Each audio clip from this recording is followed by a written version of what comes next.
good evening. Got a special treat for you tonight. What we have here is a number 4620 from 1948. And I'll show you how I know that here in just a little bit. So the box is in pretty rough shape. We're missing some, the flap has come off of this side and this side, but you can still see where the glue was at one point. But you still have a little bit of it left. The other part is, if you look close, the number is off of the, actually you can barely see it if you hit the light just right. So 4620-A. So I don't know if you can see that A on there in the light, but it does say 4620-A. So that means it's a later model. It could be, now this particular set came with a coal loader. So it'll be interesting to see if the coal loader is actually a 752A, which would be the 2-button version of our coal loader that has the automatic coal dump. So without further ado, let's just get started and start checking things out. So just starting up, looks like we have our operating instructions for our locomotive. Has all the instructions inside on how to do that. We'll just put that stuff over here. Our instruction manual.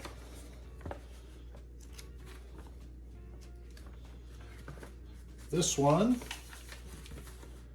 shows 1947. So you can check that out. So we'll close it up. These are pretty common. They're pretty easy to find out there. And they're scanned online as well. So we also have a track terminal with this. And just looking at it, it looks like it's been run at least once in its life. But the black wire and the white wire are there.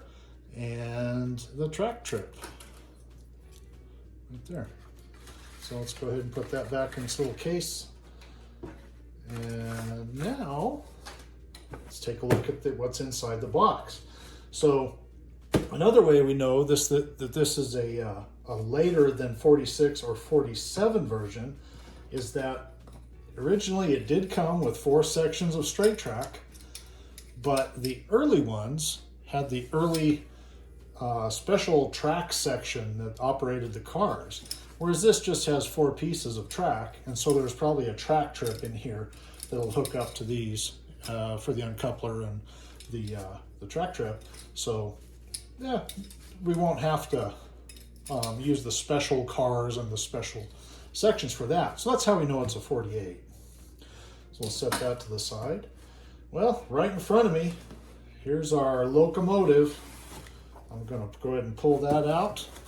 And let's move this out of the way into the back. And we'll get that right in the center. Let's take a look. So these boxes, it's really interesting. So they usually came in kind of this square box. It was made by the Star Corrugated Box Company in Maysmith, Long Island, New York. The engine is stamped on the end. So if you can see this here, it's hardly readable, but it says, well, it's hard to read. It has choo-choo and smoke. And we'll have to just take a look and see what's inside. This should be a 322 Hudson locomotive, and it is. I can peek in there and see what it looks like in there. So let's go ahead and take it out of its box. This one has the wrapping on it. So the early ones did still come with a box in 48. Let's set that off to the side. And let's open our locomotive. You'll notice this one doesn't have the stamp on it with the tape. And let's take a look at our engine here. Very nice looking Hudson. It's a 322. And let's just set her down for a minute and I'll get a better grip so you can take a good look at this. So this has the American Flyer lines and the New York Central stamp. It has 322 in silver on this particular locomotive. If we flip it over, you notice there's no brass buttons or anything. And we're looking at the wheels. It actually looks pretty good on this one. It has a reverse unit in the tenor, so it's an AC unit. If we turn it around, we can see that there is a little bit of damage on it from something right here. So it's scratched off the lines a little bit. But how you can tell it's a 48 is on the link coupler, which is a little stiff. It's a brass button. So in 48, they just left them this brass color. And then in 49, they went ahead and darkened them up. So we know this is a 48 locomotive. So we'll just set this back down and put it aside. And we'll see what else we have in the box.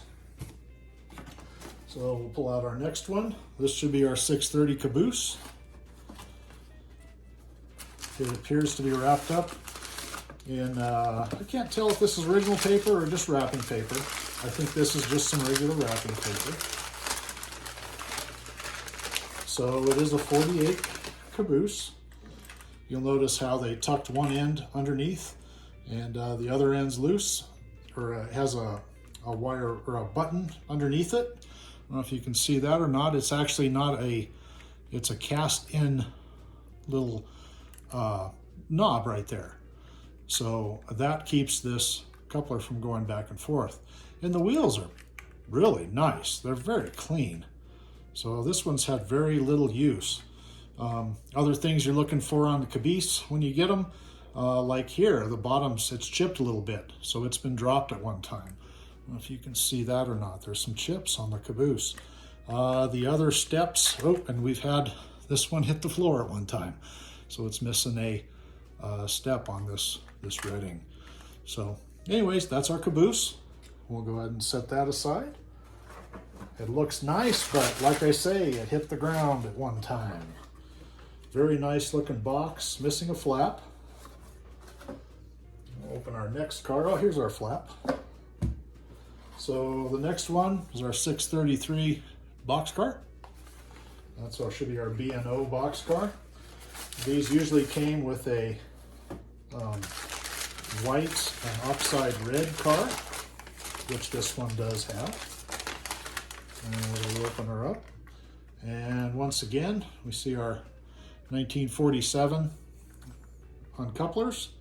This one has the little bit of the warpage on it. I don't know if you can see that or not right there. Kind of duck it down in the light. And the door does open, but it's very stiff. So what that tells me is this is an early shell that they used for 1948. So you'll still see some of these that were passable, but they have this little bump in the middle where the plastic folded, or the doors won't open just because they're so squeezed. This one has a cast bottom on it for weight, and there you have it. Other things to look for, like these older ones with the cast bottoms, they have steps on them, and also they have the brake wheel that's riveted in. It's not just glued in. Still a very nice little 633. So we'll put this aside. Our next car is the 716 automatic dump car. So this will be the metal operating car. So the end's open, and what's interesting, it has an early style control button, and also the wires are here. It's designed, it has these extra wires, so it's actually designed to use with a rectiformer or a rectifier. So if you have a DC train, you can still use this. You have to look in the book to see how to wire it up, but this is our American Flyer control button from 48. They didn't quite get to the new style yet, and you can see this is sticking out the front, if you can see that or not. So that's kind of interesting. It just came out the front of the button. Set that over here, and let's open this operating car up. So we have our box. Here's our metal stand, or our coal bunker, and it's seen some use. It's got a little bit of damage on it. It's a little bent. But in my electromatic crane video on the 583, you'll notice that these were actually the base for the electromatic cranes. Even with the hole, this is where the wires came up through the electromatic crane. So we'll set that down here for now. And let's take a look at our car. So no writing on the wrapper, but this car, very pretty car. Let's see what we have here. So we've got some wires with it. Really pretty red, shiny car. It does have some defects in the paint, it looks like. If you look underneath it though, it's been spun, but the wheels are absolutely clean. So on these, I don't think I've had one of these on here yet. So what it does is if you press the button and you'll activate it with a side track trip that activates there, it opens this side door, and that's how the coal dumps out. So that is a pretty, this is my favorite car out of everything, these operating 716s. So we'll just put him back down here, and let's take a look. So you get a set of instructions with that on how to hook up the 716. And it has the instructions for the DC rectiformer or the rectifier, and also how to hook it up with a regular AC transformer. So I hope to do a video on the rectifiers and DC power that they experimented with at some point in the future. So we'll set that here. And our last thing, we have our yellow wire and the clip-on style track trip with a screw-on contact. So I'll just put this away, and then we'll open to the next one.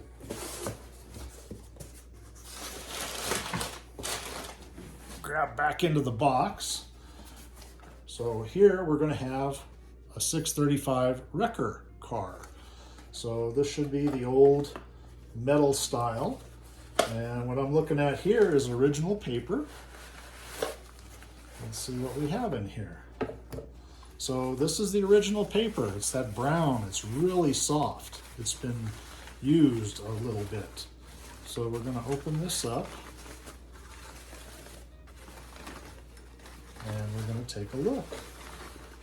So here's our crane. So this crane car, it has the brass buttons. It's a 48. Beautiful car. It's an American Flyer Lines. It doesn't have the number on it that I can tell. So this number on these CNN WR railway cars, Canadian Northwestern, they have this 42597 on all of them. So when they actually did the markings on them, they either put it on the crane side, or sometimes it was on the load, but for the most part, they just left these like this.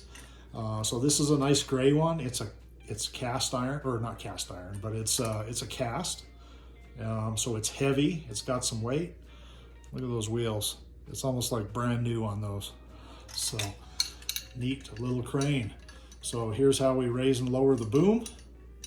And if you look at the back side, this is how you raise up the main arm on the crane. So right on. So we'll just leave that under there like that. Put this all away, and then we'll open the really neat part. Okay, we're back. So as we look through, oh, that wasn't very good. I didn't mean to do that. It's very fragile in the box. So not much you can do. It looks like somebody had put some oil or something on it.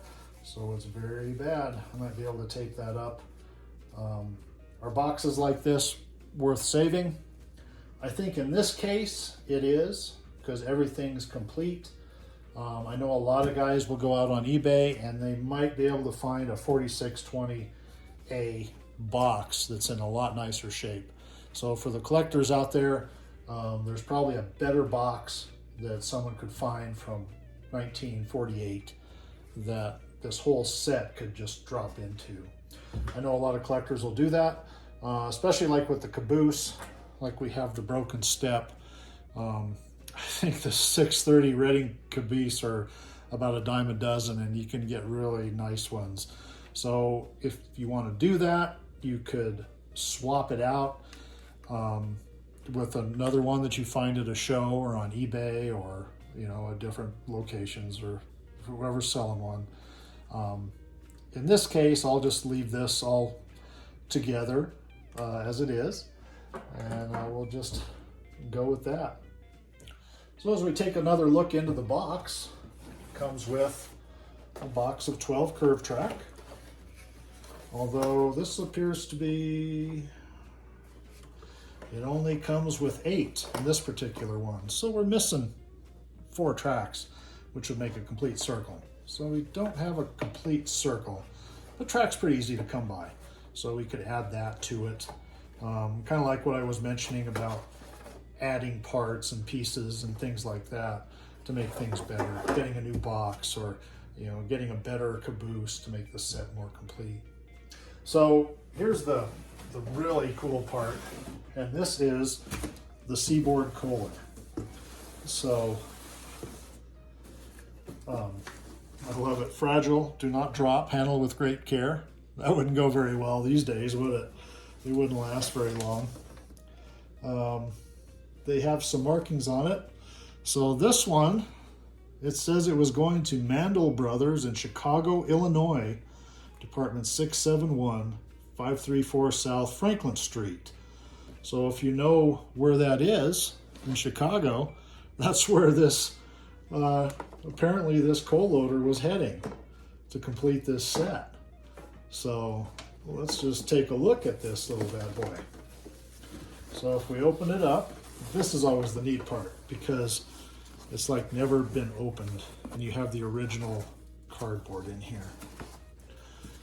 So here we have some parts that will open up. You see that? We have some information. Let's just take a look at this real quick and see what we have. Oh, it's just, somebody just put the instruction sheet in there. This is the instructions for the 752 automatic Seaboard Kohler. Date stamp June 14th, 1948. This is just one of their instruction sheets. So they were kind enough to keep it in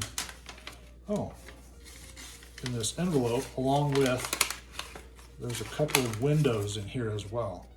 So there's the 3 windows for the control shack on top. There, let's put this back. And there it is. In here, we have, wrapped in a paper towel, is the roof. It's a red plastic roof. We'll just put that back in. Down here we have a second red plastic roof. Kind of makes me wonder where this one came from with 2 roofs in it, because it should just have the one.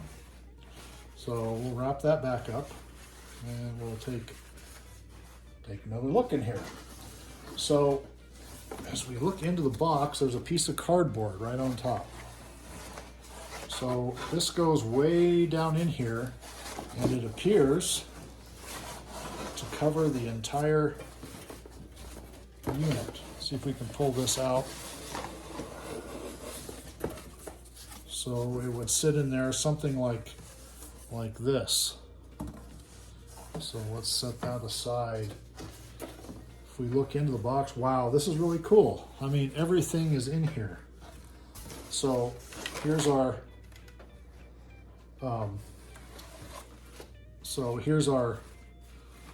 tray, and it is filled with, look at this. So here's your 2 screws, and then it has a cardboard insert. And something else to look at, let's see if I can get this cardboard insert out of here. it is a dark blue. It's not the typical gray, so it's a blue color for this crane. So I'm going to put that back in there. And there we go. So let's go ahead and wrap that back up for now. And set her down.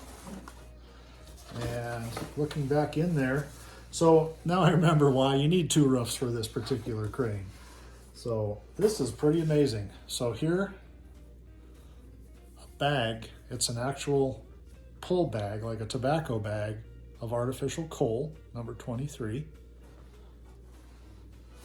And here's a second bag of artificial coal in the original bag. So if we look down inside there, you can kind of see what we have going. There's the motor and the bottom one. So I'm going to pull this cardboard sleeve off the top here, and we're going to take a look. If I can get it out of here. Let's see. There's some, it may be hooked in there.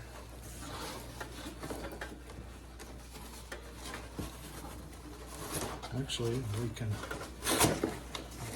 slide it out like so. Ah, there we go. Looks like it's been pulled. It was hooking on something, but we slide that out like that. And here is our crane.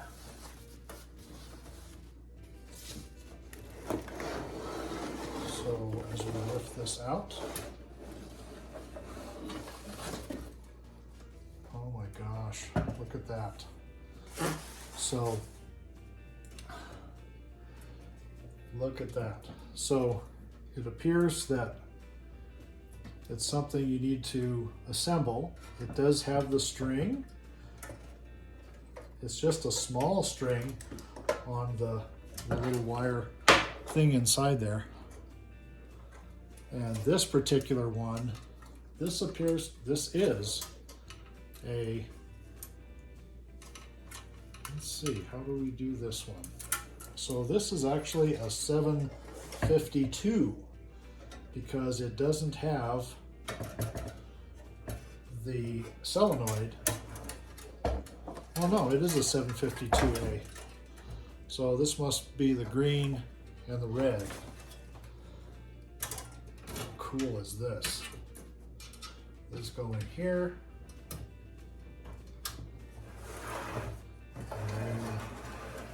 There you have it. So, like I say, here's the red and the green button. This is the 752. And you hook it up through the wires, and this is just really beautiful. What I'm going to do now is just box this back up, and I think we'll call it good.